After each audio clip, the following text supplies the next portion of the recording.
काफ़ी सारे लोग मुझसे पूछते हैं कि किस तरीके से भाई आप किसी स्टॉक को पिक करते हैं, आपके क्या सीक्रेट्स हैं, क्या क्या स्ट्रैटेजी आप लगाते हैं, तो आज उसको रिवील करूंगा। वीडियो को लास्ट तक देखोगे तो आपको सब कुछ पता चल जाएगा। बाकी चैनल पर नया है तो चैनल को सब्सक्राइब कर लेना, और Telegram channel free of cost है, वहाँ जाइए ज्वाइन कर लीजिए। मार्केट खुलने से पहले बहुत सारी चीज़ें डिस्कस हो जाती हैं। कई सारे हमने स्टॉक डिस्कस किए हैं, like S C L tech, Wipro, और बहुत सारे स्टॉक हैं, कोई दिक्कत वाली बात नहीं है, बजाज फाइनेंस। तो वहाँ जाइए ज्वाइन कर लीजिए, लिंक दे रखी है डिस्क्रिप्शन में, कमेंट बॉक्स में भी मिल जाएगी। अब आप सोच रहे हो तो फिर बर्जर पेंट का चार्ट लेके आओ तो लग रहा है इसके बारे में बात होगी, तो ऐसा कुछ नहीं है। बर्जर पेंट के बारे में भी तो बात होगी होगी, साथ ही साथ कैसे पिक करते हैं स्टॉक उसको बारे में बताऊंगा।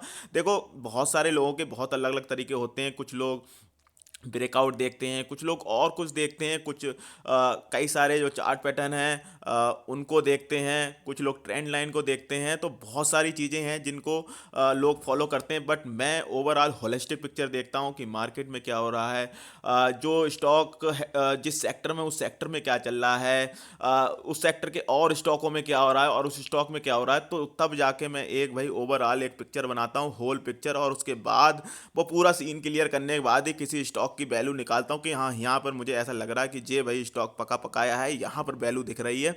तो इस तरीके से मैं निकालता हूँ। एग्जाम्पल ले आया हूँ आपके सामने एक बर्जर पेंट का, एक स्टॉक और बताऊंगा आपको। वो है हैप्पीएस्ट माइंड। देखो, आप जाओ, आप खोलो जाके अपना क्या कहते हैं, जो भी है आपका ब्रोकर, वहाँ खोलो जाके, वहाँ सर्च करो जो भी पेंट वाले स्टॉक हैं, ठीक है।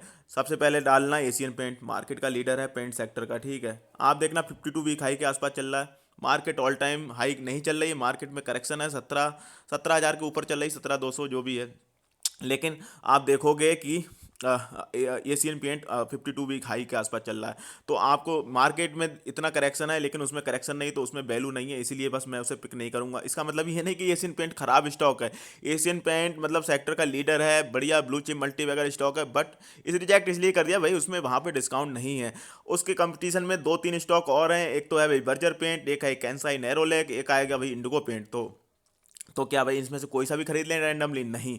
फिर हम सबसे पहले जाएंगे भाई दूसरे नंबर का जो लीडर है, मतलब बराबरी का ही है, बर्जर एशियन में ज़्यादा मैं फर्क नहीं मानता हूँ, दोनों को बराबरी टक्कर का ही मानता हूँ।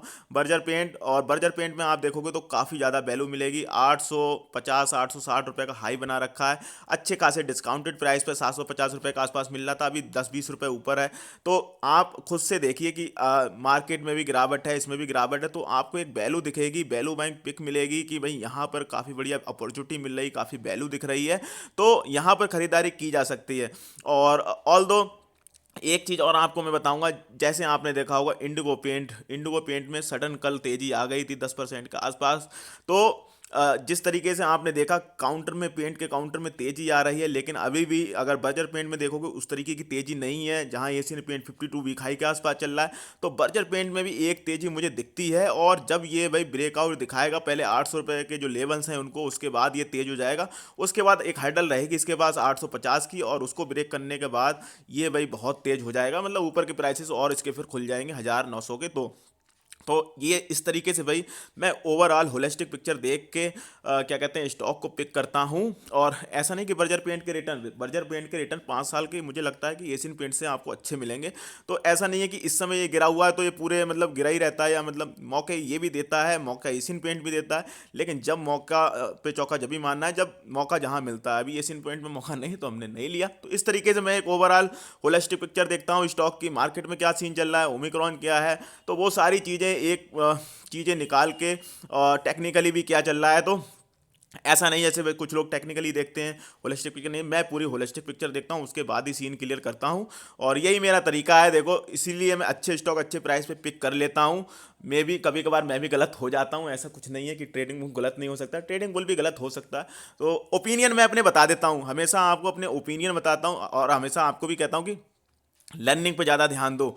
ऐसा नहीं है कि गए मार्केट में बस करोड़पति बन जाए, तो ऐसा कुछ नहीं होता। लर्निंग लीजिए, सीखिए, सुनिए, सबके व्यू लीजिए।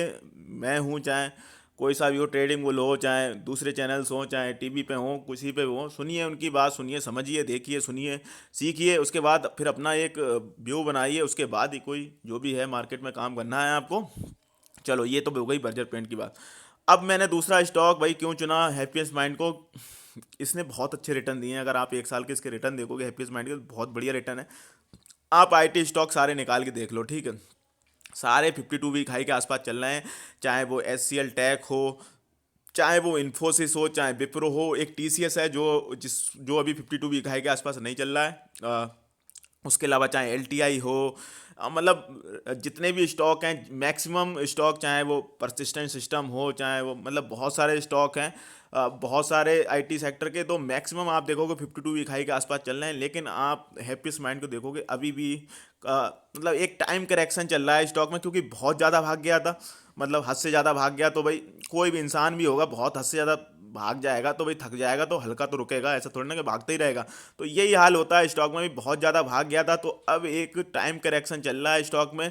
और बस इंतज़ार है एक ट्रिगर का, शायद वो रिजल्ट हो, इसके रिजल्ट इसके हो सकता है अच्छे आएँ, और उस ट्रिगर के बाद इसमें फिर से तेज़ी आ जाए। तो अभी भी अगर आईटी सेक्टर में कोई आपको पिक करनी हो, तो मुझे दिख रहा है कि हैप्पीस्ट माइंड को पिक किया जा सकता है। कोई ज़्यादा भागा नहीं है, 10-20 रुपये, 50 रुपये, 60-70 ऊपर है। हमने पहले 1250 या 1200 के आसपास डिस्कस किया था, पर ऐसी कोई दिक्कत वाली बात नहीं है। तो ये देखो, एक ये हो गई हैप्पीस्ट माइंड की पिक। हमने कैसे किया, मार्केट में गिरावट हो रखी है, मार्केट में गिरावट हो गई अब, लेकिन जितने आईटी स्टॉक है सब भागे हुए हैं। क्यों भागे हुए हैं? क्योंकि भाई पहले से रिजल्ट फैक्टर इन करने की कोशिश कर रहे हैं, क्योंकि आईटी सेक्टर के रिजल्ट अच्छे आने वाले हैं, इसलिए वो सारे स्टॉक भाग रहे हैं। लेकिन ये स्टॉक अभी भी नहीं भागा है, इसके भी रिजल्ट अच्छे ही आएंगे, मुझे ऐसा उम्मीद है। और अभी एसएम कैटेगरी में एक और भी है, थोड़ा सा इससे कोई दिक्कत नहीं है, लेकिन फिर भी सर्किट 5% का रहता है बस, और कुछ नहीं। तो फिर वहाँ पे थोड़ी सी ये चीज़ें हैं, तो इसकी वजह से स्टॉक थोड़ा सा टाइम करेक्शन दिखा रहा है, थोड़ा सा कंसोलेशन कर रहा है। हो सकता है थोड़ा और दिन कंसोलेशन हो जाए, बस ट्रिगर का एक ट्रिगर की ज़रूरत है। एक ट्रिगर इसे मिलेगा, और ये भी फिर जैसे आईटी के आप अदर स्टॉक देख रहे हो, चाहे वो एम्फेसिस हो, चाहे वो परसिस्टेंट सिस्टम हो, जो मिड कैप आईटी वाले स्टॉक आपने देखोगे, एलटीआई देखोगे, चाहे कुफोर देखोगे, लगातार भाग रहे हैं। लेकिन मिड कैप में आप देखोगे हैप्पीस्ट माइंड अभी भी भाई कंसोलेशन कर रहा है। मुझे इस पे बहुत बढ़िया व्यू है मेरे हैप्पीस्ट माइंड में, मुझे काफ़ी कंपनी पसंद है। ऐसा नहीं था कि जब पसंद थी, जब ये भाग रही थी, अभी ना पसंद है। मैं तो देखो हमेशा से व्यू सेम रहते हैं। अब जब मौका आता है, उस समय मौका नहीं मिल रहा था तो कोई बात नहीं, अभी मौका आया है तो हम ग्रैब करेंगे। तो ओवरऑल पिक्चर मैंने बता दी, कैसे मैं होलिस्टिक पिक्चर देखता हूँ मार्केट में, कैसे उसके जो पीर्स हैं उनको कंपेयर करता हूँ कि भाई किस तरीके से पीर्स में कहाँ वो चल रहे हैं, कहाँ ये चल रहा है। तो उस तरीके से एक होलिस्टिक पिक्चर देख के टेक्निकल देखता हूँ, कहाँ पर टेक्निकली क्या बनना है, क्या ट्रेंड लाइन है, कहाँ पे सपोर्ट है, कहाँ पे क्या हो रहा है, तो उसको मिला के एक ओवरऑल प्राइस निकालता हूँ, फेयर प्राइस निकालने की कोशिश करता हूँ। बाकी हो सकता है गलत मैं भी हो जाऊँ। तो ये चीज़ें हैं। तो मैंने देखो दो लर्निंग के साथ में दो स्टॉक भी बता दिए, जहाँ पर वैल्यू बाइंग पिक मुझे लग रहा है, थोड़े महंगे हो गए हैं, जहाँ पे हमने डिस्कस किए वहाँ से महंगे हो गए हैं, लेकिन फिर भी अभी भी उनको पकड़ा जा सकता है। जब बहुत ही ज़्यादा भाग जाएंगे, फिर लोग इनके पीछे भागेंगे, तो उससे पहले मैंने कहा चलो एक बार बता देता हूँ आप लोगों को। तो ये मैंने पिक बता दिए। इन द एंड आपकी मर्जी है, और आपका पैसा है, फाइनेंशियल एडवाइजर पूछ सकते हो, अपना एक व्यू बना सकते हो, सुननी सबकी, करनी अपनी है। चैनल बनाया तो चैनल को सब्सक्राइब कर लेना, वीडियो दोस्तों शेयर कर देना। जय हिंद दोस्तों।